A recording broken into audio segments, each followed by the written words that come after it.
Voici comment faire par vous-même votre procédure de visa en Allemagne. Salut à toi, bienvenue sur Value. Je suis très content de te voir ici. À la fin de cette vidéo, tu auras toutes les informations nécessaires pour gérer une procédure d'obtention de visa étudiant en Allemagne. Alors reste tout simplement scotché parce que tout est possible.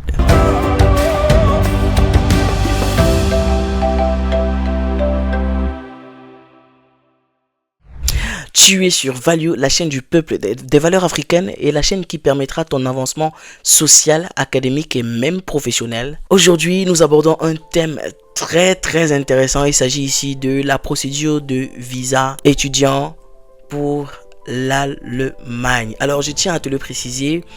Lorsqu'on parle de procédure de visa, on parle de quelque chose d'assez simple. Il y a tellement de choses qu'on va démystifier durant cette vidéo.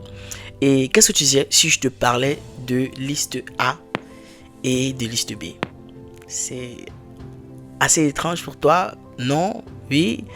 Laisse-moi te dire ici qu'il s'agit d'une priorisation. Alors, l'ambassade du Cameroun a dit, voilà, l'ambassade d'Allemagne au Cameroun a dit, voilà, nous allons donc faire une liste A pour un certain style de dossier et donc une liste B pour d'autres styles de dossier. Nous allons donc ici dans cette vidéo vous donner toutes les informations nécessaires si vous voulez accéder à la liste A ou alors si vous voulez rester à la liste B. Donnez aussi les inconvénients naturellement de la liste B. Alors, ceux qui sont éligibles à la liste A sont naturellement ceux qui ont un baccalauréat avec mention assez bien, donc 12 sur 20. Ceux qui ont un DC A-Level, donc un DC Advanced Level, avec C dans 4 modules et un autre module ou plus, donc C ou plus sur 4 modules minimum. Donc vous devez avoir C sur 4 modules minimum C ou alors plus. Et pour ceux-là qui n'ont pas eu la possibilité justement d'avoir une mention au baccalauréat, vous avez aussi la possibilité de finir vos cours de langue. Et lorsque vous avez fini vos cours de langue, vous êtes directement éligible à la liste A. Entre autres, vous devez avoir passé votre test DAF avec une moyenne de 4 modules, de 4 sur les 4 modules, avec une moyenne de 4 sur les 4 modules, donc de 4 minimum. Vous pouvez avoir 4, vous pouvez avoir 5, mais si même dans un seul module vous avez 3, alors c'est considéré comme un échec au Cameroun, mais pas dans certaines universités en Allemagne, je tiens à le préciser. Alors un test AS aussi, Test für ausländische Studierende.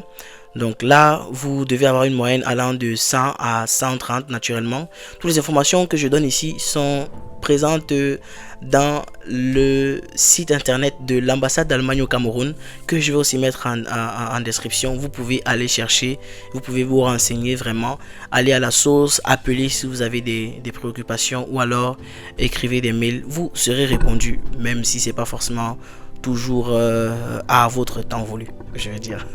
Donc vous aurez des réponses si vous continuez d'insister aussi. Mais cherchez vraiment, lisez. Je pense que toutes les informations sont présentes sur le site internet, donc souvent on n'a pas besoin du tout d'appeler. Pour ceux qui ont une bourse d'études en Allemagne, vous êtes directement éligible à la liste A, naturellement, hyper priorisé.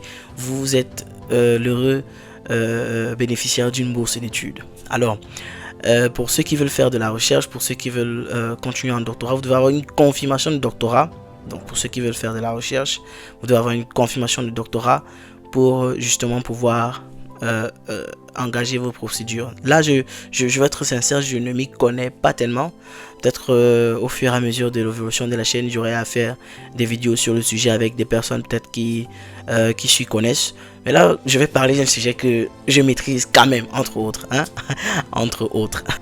Alors, naturellement, lorsqu'on veut faire une procédure de demande de visa, il y a des documents à présenter.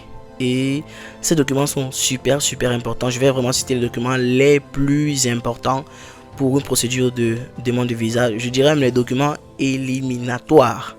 Et puis je vous dirai aussi comment les avoir, naturellement, n'est-ce pas?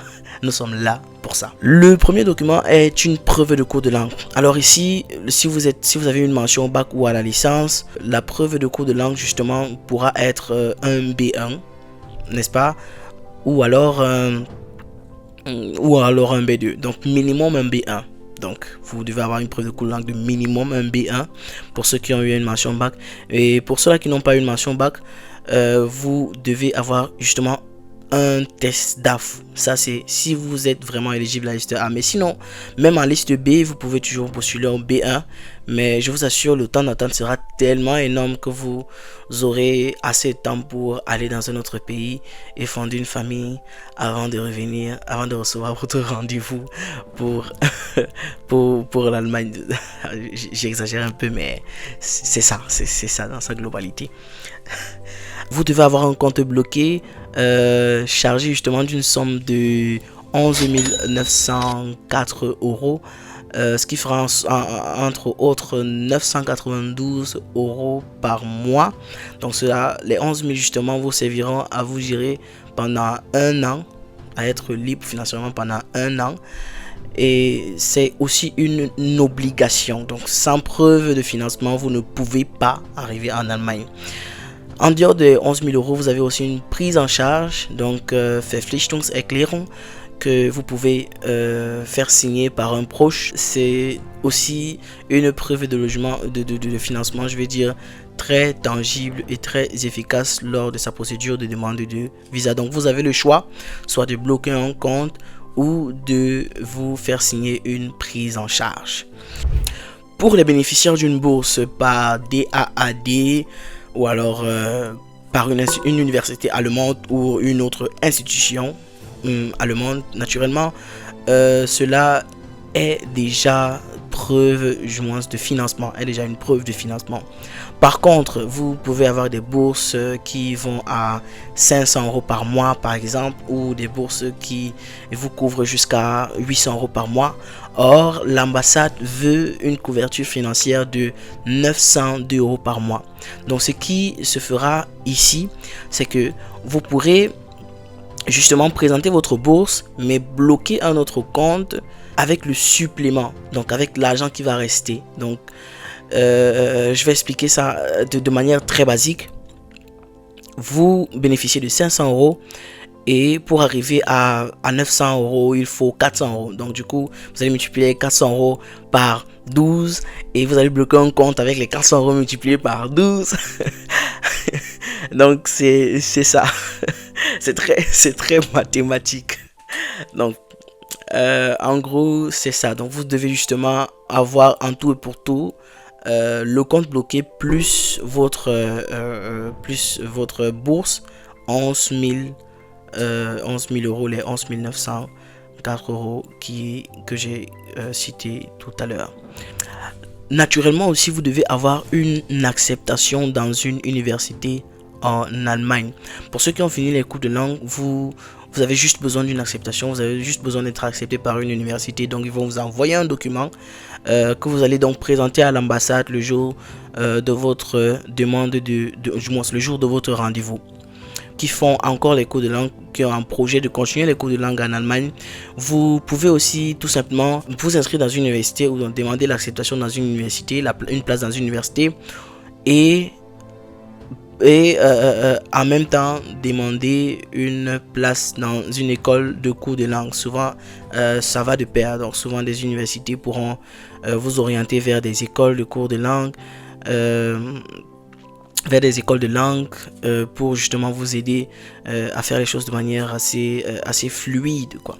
Donc sinon, vous avez une place dans l'université et vous devez avoir aussi une inscription en cours de langue, quelque chose qui va justement prouver que vous allez aller faire les cours de langue là-bas avant de commencer l'université. De toute façon, vous ne pouvez pas commencer l'université sans avoir fini les cours de langue en Allemagne. Vous devez aussi avoir une preuve de logement. Une preuve de logement, c'est super important d'avoir une preuve de logement. Voilà, en fait ça prouve tout simplement que vous allez vivre quelque part en Allemagne. C'est vrai que d'après les échos, ça devient de moins en moins tendance, la preuve de logement. Mais c'est toujours mieux d'avoir une preuve de logement sur soi. Je conseille toujours d'avoir une preuve de logement. Souvent même d'avoir un endroit où on va déjà vivre, mais on connaît les conditions. C'est pas toujours évident, mais une preuve de logement c'est super important. Là nous sommes arrivés justement à l'étape où je donne la différence entre la liste A et une liste B. Et ici, il va s'agir de la durée du traitement des dossiers.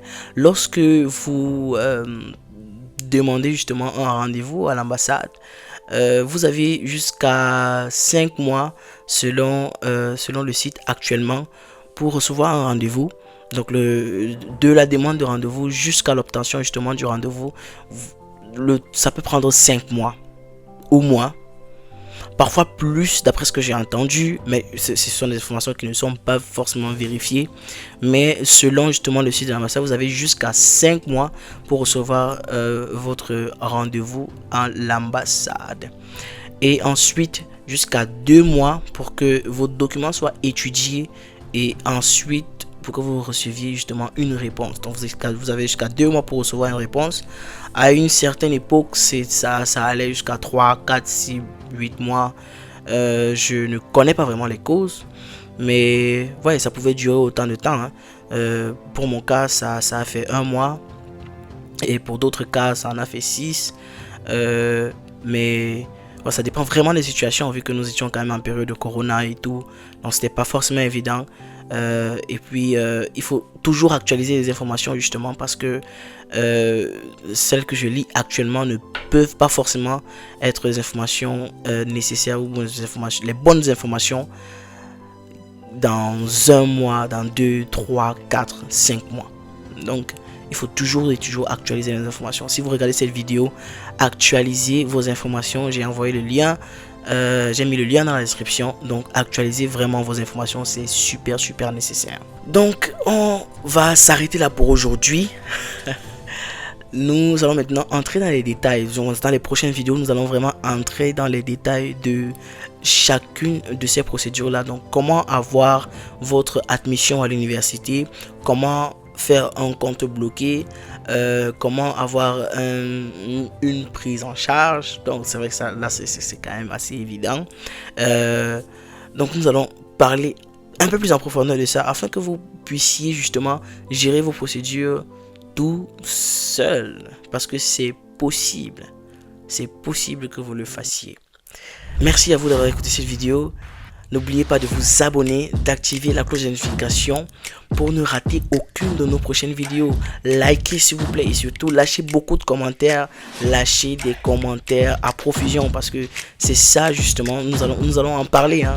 Donnez vos avis justement sur ce qui a été fait aujourd'hui. Donnez vos expériences même, les expériences que vous avez eues par rapport à la demande de visa jusqu'à votre arrivée en Allemagne.